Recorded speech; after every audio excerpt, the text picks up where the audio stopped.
विवेक राणा का नाम पूरे देश में गूंजता था। उसने अब तक 57 सफल केस सॉल्व किए थे, आत्माओं को मुक्ति दी, लोगों को बचाया और कुछ आत्माओं को बंद भी किया।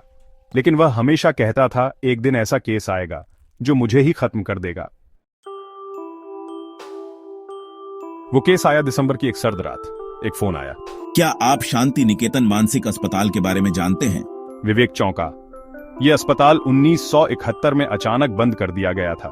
कहा जाता है कि वहां के एक मरीज ने सभी को मार डाला, डॉक्टर, मरीज, नर्सें, सब। लेकिन उसकी फाइल, उसका नाम सब गायब कर दिए गए।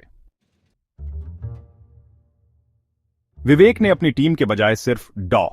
मेघा को साथ लिया, एक वैज्ञानिक जिसने पैरानॉर्मल एक्टिविटी पर रिसर्च की थी। उनके पास थे इंफ्रारेड कैमरे, ईवीपी रिकॉर्डर, आवाज रिकॉर्ड करने वाला डिवाइस, ईएमएफ डिटेक्टर और विवेक की मां का दिया त्रिशूल लॉकेट, जिसमें कहा जाता है किसी भी बुरी शक्ति को रोका जा सकता है अगर उसका नाम लिया जाए। दिसंबर 21 रात 12:07 दोनों शांति निकेतन के अंदर दाखिल हुए। कमरे में घुसते ही ईएमएफ डिटेक्टर तेजी से बीप करने लगा। दीवारों पर खून से लिखा था, तू भी वही करेगा जो सबने किया, भाग नहीं पाएगा। विवेक ने जैसे ही पहला दरवाजा खोला, उसके सामने एक नर्स की आत्मा खड़ी थी। उसका चेहरा कटा हुआ, आंखों से खून बह रहा था। वह बोली, तू क्यों आया है? वो जाग चुका है। विवेक ने त्रिशूल लॉकेट उठाया, मंत्र पढ़ा, आत्मा चीखते हुए गायब हो गई।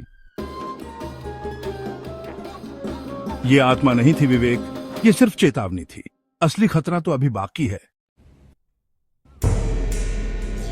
रात के 2:33 पर दोनों अस्पताल के बेसमेंट में पहुंचे, जहां कहा जाता था कि असली वो रहता है। अंधेरे में एक कुर्सी पर कोई बैठा था। उसके चेहरे पर कोई आंख, कोई नाक नहीं थी, सिर्फ एक मुस्कान। तू मुझे कैद करने आया है विवेक। तेरी आत्माओं की किताब में मेरा नाम नहीं मिलेगा, क्योंकि मैं आत्मा नहीं हूं। मैं वो हूं जिसे भगवान ने भी नजरअंदाज किया है। बोलते ही उसने मेघा के कान से खून निकाल दिया।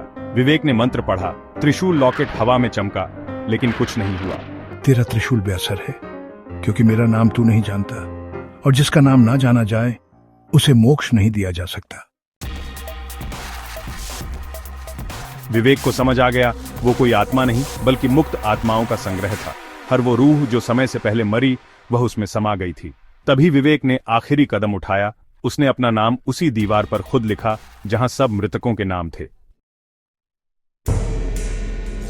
अगर तुझे मोक्ष देना है तो एक जीवित को तुझ में मिलना होगा। तू मुझे ले ले, पर बाकी सबको छोड़ दे।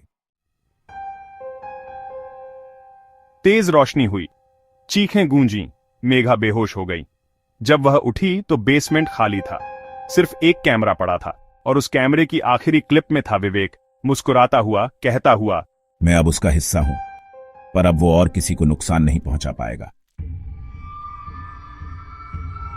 शांति निकेतन अब दोबारा बंद है, लेकिन कहा जाता है हर साल 21 दिसंबर की रात को वहां से एक आवाज आती है। डर को पहचानो, उसे नष्ट करो। और वो आवाज विवेक राणा की होती है।